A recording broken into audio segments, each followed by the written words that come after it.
Hello students, welcome back to my channel again. So students, आज हम chapter 2 के part 9 पर चलते हैं। ओके, बट उससे पहले हम ये देखेंगे कि हमने लास्ट क्लास में क्या पढ़ा था। Okay, so first of all हमने क्या देखा था, स्टॉक क्या होता है। स्टॉक और stock in trade both are the same terms. Okay, and second is inventory क्या होती है। मीन्स हमने इन्वेंट्री के पार्ट्स भी देखे थे। इन्वेंट्री ऑफ रॉ मटेरियल्स हो गए, सेमी फिनिश गुड्स हो गए, फिनिश गुड्स हो गए। ओके, और आपका स्टॉक इन ट्रेड। तो भाई इन्वेंट्री 4 टाइप्स की हो सकती है। Now today we are going to talk about inventory का, क्लोजिंग इन्वेंट्री का कैलकुलेशन कैसे करते हैं। मीन्स जब आपका अकाउंटिंग पीरियड एंड होने वाला है तब आप क्लोजिंग इन्वेंट्री कैलकुलेट करेंगे, तो वो कैसे कैलकुलेट होती है वो हम देखेंगे। Okay, let's start. So now first of all you need to read this. Okay, so भाई क्या लिखा है, ये क्लोजिंग इन्वेंट्री की वैल्यू निकालने के लिए आपको क्या करना पड़ेगा, आपको एक लिस्ट बनानी पड़ेगी। ओके, और उस लिस्ट में आप किस किस चीज़ों के बारे में लिखेंगे वो हम देखते हैं। सो लिस्ट में आपके गोडाउन में, मीन्स आप एक मैन्युफैक्चरर हैं। ओके, तो आपके पास इन्वेंट्री है। अब आपके गोडाउन में जितना भी गुड्स रखा है, okay, whether it is raw material, whether it is semi finish, whether it is finish goods का इन्वेंट्री, या फिर आपका स्टॉक इन ट्रेड। ओके, तो जिस भी टाइप का आपका इन्वेंट्री गोडाउन में रखा है आप सबकी एक लिस्ट बनाते हैं। ओके, और उसमें हर चीज़ की एक प्रॉपर क्वांटिटी लिखते हैं। ठीक है, तो जब हम क्वांटिटी के साथ में हर चीज़ के बारे में लिखेंगे तो हमारा टोटल गुड्स निकल जाएंगे कि हमारे पास कितने गोडाउन में रखे हुए हैं। तो इस तरीके से आप क्या कर पाएंगे, आपकी क्लोजिंग इन्वेंट्री कैलकुलेट कर पाएंगे।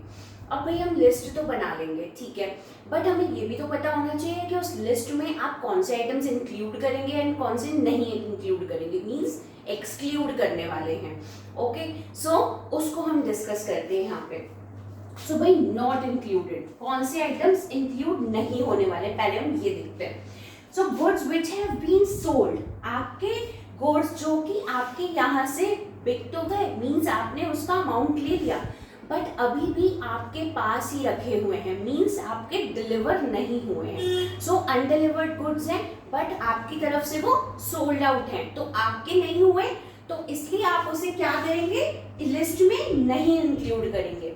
अंडरस्टूड। नाउ सेकेंड पॉइंट, आपने गुड्स परचेज करे, गुड्स को परचेज भी कर लिया, आपके पास आ भी गया आपके गोडाउन में, but what you have done, आपने अभी तक उसको अपनी परचेज बुक में तो एंटर ही नहीं किया, मीन्स आपके अकाउंट्स में तो वो गुड्स आए ही नहीं, तो आप उसे कैसे इन लिस्ट में इंक्लूड करेंगे।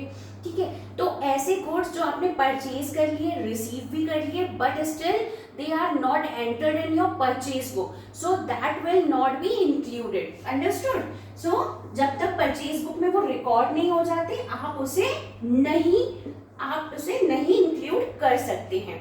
ओके, सो ये 2 आइटम्स आपको इंक्लूड नहीं करने, जो कि आपके यहाँ से बिक गए और आपने परचेज कर लिए, बट सोल्ड वाले अनडिलीवर्ड हुए, और आपके जो परचेज करे हुए आइटम्स थे वो परचेज बुक में नहीं एंटर हुए। Okay, now items should be included. अब भाई इंक्लूड क्या क्या कर सकते हैं आप। सो ऐसे गुड्स जो कि आपने कस्टमर को सेल बेसिस पे या फिर रिटर्न बेसिस पे दिए हो। ओके, जैसे सपोज आपका कोई बहुत अच्छा कस्टमर है, उसके साथ आपके बहुत अच्छे टर्म्स हैं। ठीक है, आपने उससे कहा कि चलो भाई ट्राई तो करके देखना, ये वाला एक आपको मैं दे रहा हूँ आइटम है ना, ये आप अपने घर में ट्राई करके देखना, बट अभी तक आपके पास क्या उसकी मनी आ गई, आपने उसे अपनी सेल्स बुक में रख लिया, अभी आपने just for the trial basis दिया है। ओके, हो सकता है कि वो वापस आ जाए आपके पास में, नहीं ले आपका कस्टमर आपसे। तो ऐसे गुड्स जो कि अभी तक आपके यहाँ से सेल आउट नहीं हुए वो वापस आ सकते हो, तो वो क्या करेंगे, आप अपने ही गुड्स में इंक्लूड करेंगे। Okay, now second point, goods sent to the agents. अब भाई आपके डिफरेंट डिफरेंट एजेंट्स हैं, अब आप इतना बड़ा बिजनेस रन करते तो ऑब्वियसली सिंगल हैंडेड तो रन होने से रहा, तो आपके कुछ एजेंट्स होंगे जो वो सेल आउट करते हैं आपका सामानों के मार्केट में, तो आपने एजेंट को दे दिए सेल करने के लिए, but still it is lying with them unsold.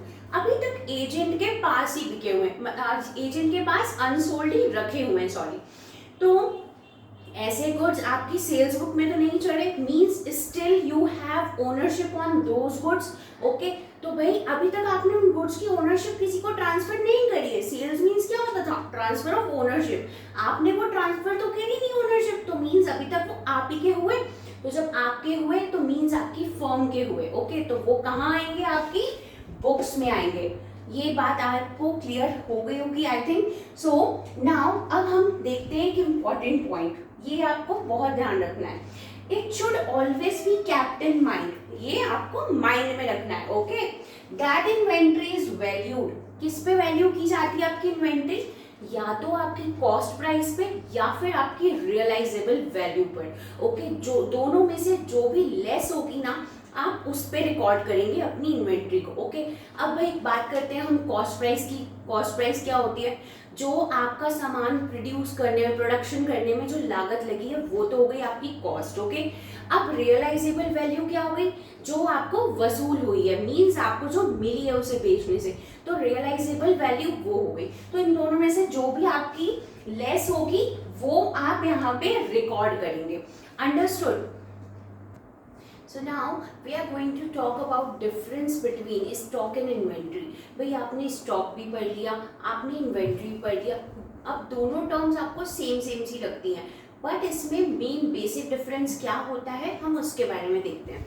Okay, so stock मालूम, स्टॉक मीन्स आपको मालूम है ओके, वो गुड्स जो हमने रीसेल के पर्पज से लिए थे, मीन्स परचेज किए थे।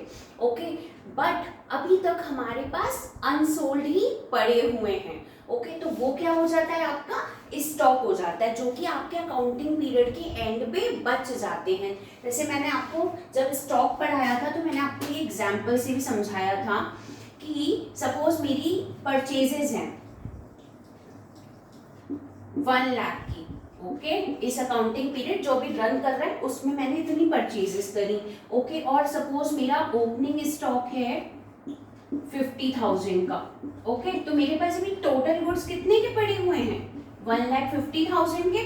इसमें से मैंने लेस करा, सेल्स हुई मेरी 1,20,000 की। ओके, क्या आपने ओपनिंग स्टॉक आपके पास ये था जब आपका अकाउंटिंग पीरियड स्टार्ट हुआ, फिर आपने उस अकाउंटिंग पीरियड के अंदर ये परचेजेस भी करी, आपके पास टोटल गुड्स की वैल्यू कितनी हो गई? 1,50,000। अब 150 के जो आपके गुड्स थे उसमें से आपने 1,20,000 के गुड्स की सेल कर दी।